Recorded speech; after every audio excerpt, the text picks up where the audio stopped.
Chapter 4. Meeting the Great Wild Dog. Wild Dog B led another wild dog to meet his idol.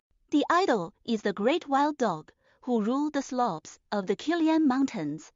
As they walked, the younger dog was full of excitement, constantly asking Wild Dog B about the great wild dog.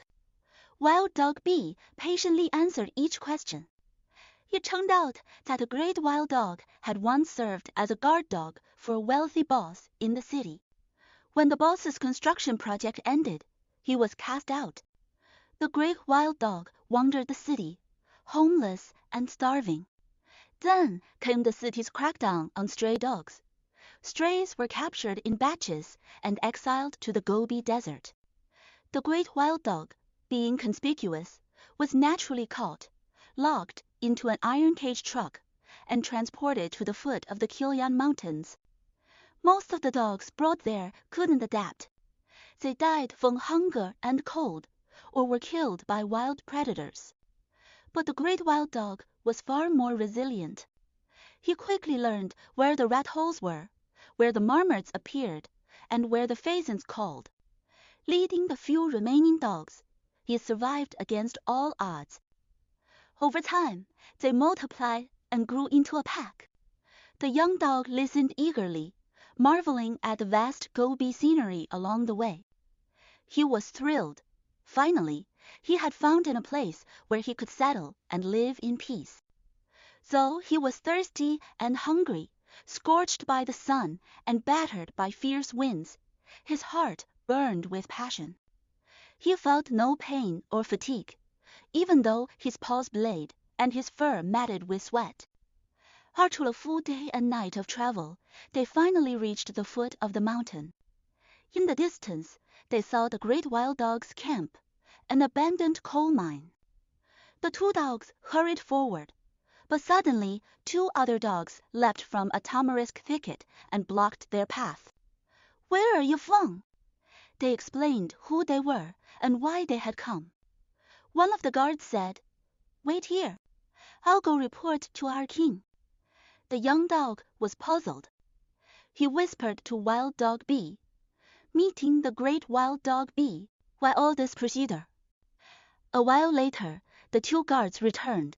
"Our king says, since you've come to join us, you'll be given food, but you must obey our rules." The 2 newcomers were led along a narrow, winding path up the mountain until they reached a cluster of ruined coal pits. There, they saw a large black dog lazily half lying on a broken sofa in front of one of the pits. As the 2 entered, he opened one eye. Wild Dog B bowed deeply. "Dog Lord, we've come to join you." The great wild dog asked, "How did you hear about me?" Wild Dog B raised his front paws in a gesture of flattery. "Your name is famous throughout the city. People say you've become a spirit, leading a band of strays, carving out a kingdom. Some even say they want to build a temple in your honor. Humans love doing such things." The great wild dog smirked. "You're not spies sent by humans, are you? Planning to raid us and wipe us out?" Wild Dog B hurried to reassure him. No, Dog Lord. Humans worship gods and ghosts all the time. Your story has truly turned into legend. How else would I know about you? We've come here because we truly admire your name." The great wild dog turned to his subordinates. "Give them some of today's leftover leather-like flatbread to fill their stomachs. Then lock them in the wooden pen outside for 2 days of observation." Without protest, the pack dragged the 2 newcomers and shoved them into the enclosure. The young dog was stunned. "What's going on? We came here seeking freedom. Why are they locking us up? Only humans distrust each other like this. Why would dogs distrust other dogs?" Wild Dog B sighed. "It can't be helped. I guess living in the city for a while, they've picked up human habit. Since we've come to join them, we'd better accept it." The young dog grumbled. "We're barely here and already under house arrest. This is worse than the city. And the way you kept calling him Dog Lord, so sweet talking." We usually only call our masters dad. Back with our masters, we were sons. Here, we're reduced to grandsons. Besides, only humans address each other like that. Since when do dogs call each other grandfather or great lord? Wild Dog B chuckled. I learned it from humans. Dogs are shaped by their environment. 4 days later, the confinement ended. Early that morning, the great wild dog announced, "You two don't seem to be human spies. Starting tomorrow, join the others on the hunt." The young dog whispered, "He tells us to go hunting. What does he do? Shouldn't he lead us?" Wild Dog B said, "They've copied human customs. Didn't I tell you? Dogs are products of their environment." That evening, the pack laid their prey before the great wild dog to show off their catch. He praised or scolded them based on how much each had hunted.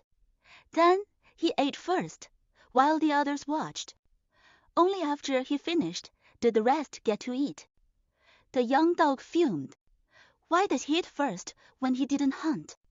And he always picks the best parts. Wild Dog B replied, "Learned from humans. Originally, our ancestors hunted and ate together. No hierarchies." The young dog snapped, "Look, he eats only the tenderloin and thigh meat, leaving the scraps for the rest of us. You praised him so much before, but now that I've seen him, he's nothing like you described. Looks like hearing about something isn't the same as seeing it. There's no freedom or equality here at all."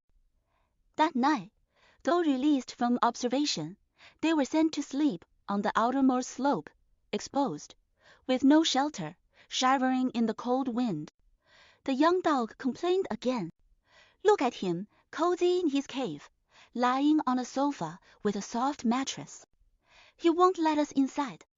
He's banished us out here. What's the difference between this and sleeping in a graveyard in the city?"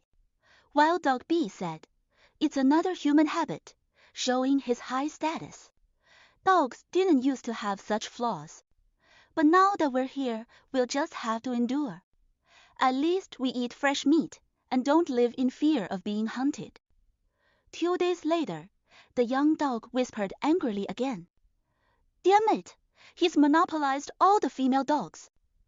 Today, I tried to flirt with one, and he lunged at me, barking fiercely. I nearly died of fright. In the city, I could sometimes sneak a moment with a stray female.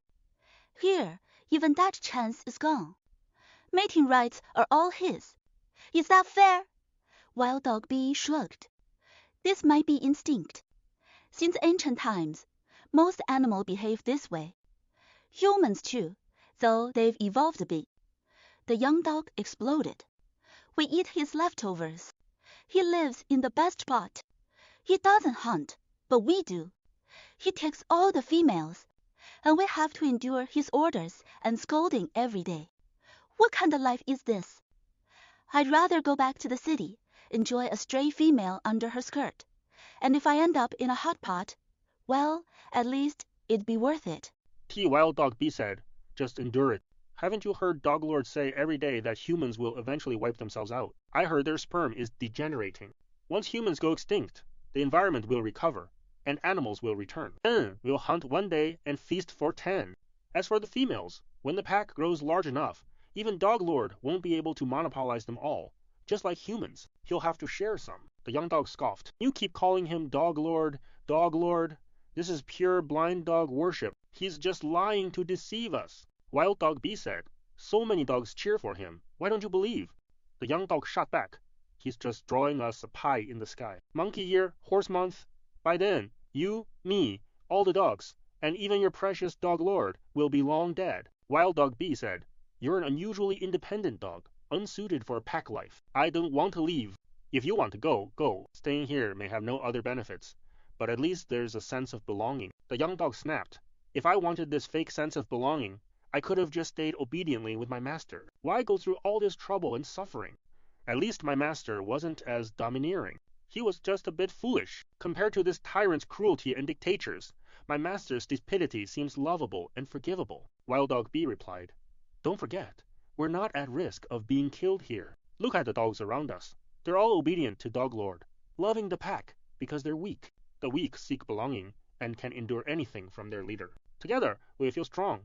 Other wild animals won't dare attack us. The young dog shook his head. Being born a dog means even if you see deep, you must act shallow. You only look outward. How can you be sure there won't be conflict within the pack? That dog won't kill dog. Didn't you keep saying dogs have learned so much from humans?